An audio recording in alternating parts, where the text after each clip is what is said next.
এই যে রমজান মাসে আমরা দেখি কিছু নাস্তার দোকান খোলা রাখে, কিছু নাস্তার দোকান খোলা থাকে।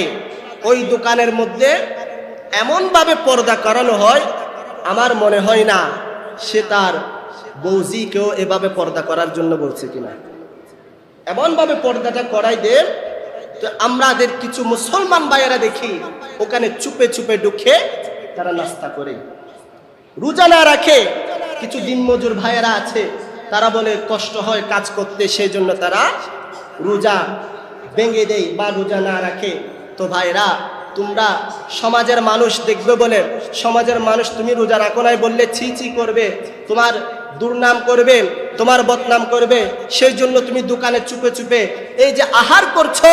তুমি কি জানো না তোমার খালিক, তোমার রব, যিনি তোমাকে যে আল্লাহ সৃষ্টি করছেন, তিনি তো তোমাকে দেখছেন। তোমার দুই কাঁধের মধ্যে যে ফেরেশতা আছে, তারা তো তোমার এই আমলনামাগুলো তাদের ডায়েরির মধ্যে লিখে ফেলছে। সেই জন্য এই কাজগুলো করবেন না। যারা আছেন অলসতায় রোজা মিস করবেন না।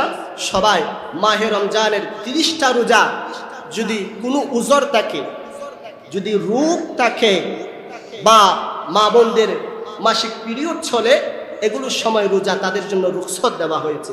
বিশেষ কোনো প্রয়োজন ছাড়া আপনি রোজা মিস করবেন না, রোজা রাখবেন। আবার নবী হাদিসের মধ্যে ইরশাদ করছেন, মান আফতারা ইয়াওমান ফি রমাদান মিন গায়রি মারাদিন ওয়ালা রুখসাতিন, কোনো ব্যক্তি যদি কোনো রোগ ছাড়া, কোনো প্রয়োজন ছাড়া রোজা ভঙ্গ করে কিংবা ইচ্ছাকৃত রোজা না রাখে, তখন আমার নবী বলছেন, লাম ইয়াকদি আনহু সিয়ামাদ দাহরি কুল্লাহু ওয়া ইন সামাহু। ওই বান্দা যদি রমজান মাসে যে একটা রোজা রাখে নাই, সে যদি সারা বছরও রোজা রাখে, ওই সারা বছরের রোজা রমজানের একটি রোজারও সমান হবে না। সুবহানাল্লাহ। রমজানের রোজা কেমন দেখুন আমার যুবক ভাইয়েরা, অনেক সময় যুবক ভাইয়েরাও রোজা ঠিক মতো রাখে না। তারা রোজা ঠিক মতো রাখে না, ঠিক মতো নামাজটা পড়বেন। এই যে মসজিদ আসছে, মসজিদের খোরাক হচ্ছে মুসল্লি, সেই জন্য এই মসজিদ যেন খালি না থাকে।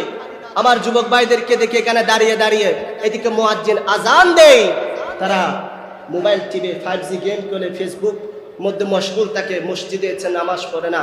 আমি তাদের উদ্দেশ্য বলছি, ভাইয়েরা কান দিয়ে শুনে রাখুন, এই যে এত সুন্দর মসজিদ, এই মসজিদের মধ্যে যদি তুমি নামাজ পড়তে না আসো, তুমি নামাজ না পড়ে রাস্তায় দাঁড়িয়ে দাঁড়িয়ে গেম খেলো, মোবাইলের মধ্যে সময় দাও, তাহলে মনে রাখবা এই মসজিদ কাল কিয়ামতের দিন তোমার পক্ষে তোমার বিপক্ষে আল্লাহর কাছে বিচার দিবে। সেই জন্য নামাজটা ঠিকভাবে আদায় করবেন।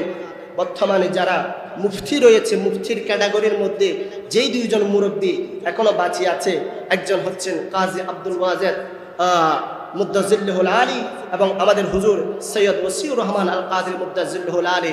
আল্লাহ তাআলা হুজুরদের হায়াতে বারাকাত দান করুক। এদের পিছনে নামাজ পড়তে পারা অনেক সৌভাগ্যের বিষয়, কারণ এদের পুরো সময়টা কাটে, নাহলে ছাত্রদেরকে পড়ায়, কিতাব পড়ায়, নাহলে ওয়াজ মাহফিলে যায়, নাহলে এরকম আপনাদের দাওয়াত নিয়ে আসে। তো হুজুর আসতেছেন, আমরা হুজুরের পিছনে আজকে নামাজ পড়ব।